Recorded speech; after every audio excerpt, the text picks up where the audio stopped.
c'est eux qui viennent me chercher. Ils laissent mon corps là. Ils prennent ce qu'ils ont besoin.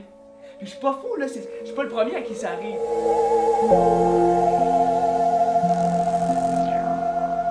Moi, c'est Fred. J'ai 20 ans. Puis j'ai été choisi comme cobaye par nos amis les extraterrestres pour subir une batterie de tests dont j'ai jamais vraiment compris le fonctionnement. Tout ce que je sais, c'est qu'ils essayent de comprendre comment marchent les émotions humaines. Je sais pas trop comment l'expliquer, c'est comme si les aliens avaient juste besoin de mon esprit, qui veulent rien savoir de mon corps. Puis des fois, ça devient même problématique parce que j'ai pas toujours un matelas pour amortir ma chute quand ils m'enlèvent. Que ce soit dans la rue, dans les marches, dans la cuisine, n'importe où, n'importe quand. Donc, Fred est un cas typique de narcoleptique. Qu'est-ce que c'est la narcolepsie? En fait, c'est une maladie, c'est aussi appelé maladie du sommeil. Et puis, c'est une maladie qui se caractérise, entre autres, par une somnolence diurne excessive et par la survenue anormale de manifestations empruntées au sommeil paradoxal. J'ai déjà vu ça. Les hallucinations et les crises de paranoïa sont très communes chez les narcoleptiques. C'est pareil comme le vaisseau que je vois quand je m'endors.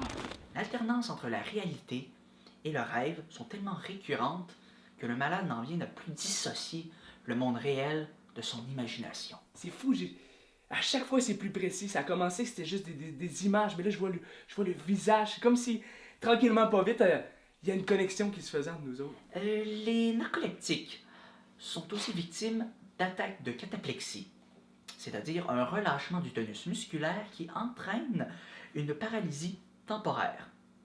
Les attaques surviennent lors d'émotions fortes, comme par exemple la peur, la colère, le plaisir, etc. Ben, en fait, ici au chapitre 5, ça dit... Tabac!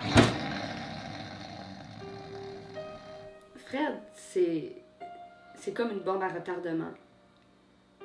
On sait jamais quand il va exploser. Ben, le pire, c'est que je sais jamais s'il va être un danger pour lui ou pour tous les autres qu'il va croiser. C'est pas facile, c'est vraiment pas facile.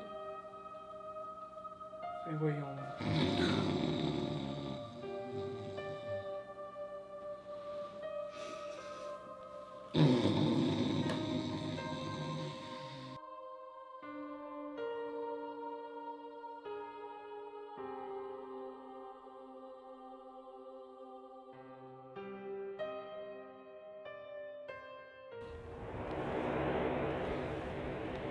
As-tu entendu?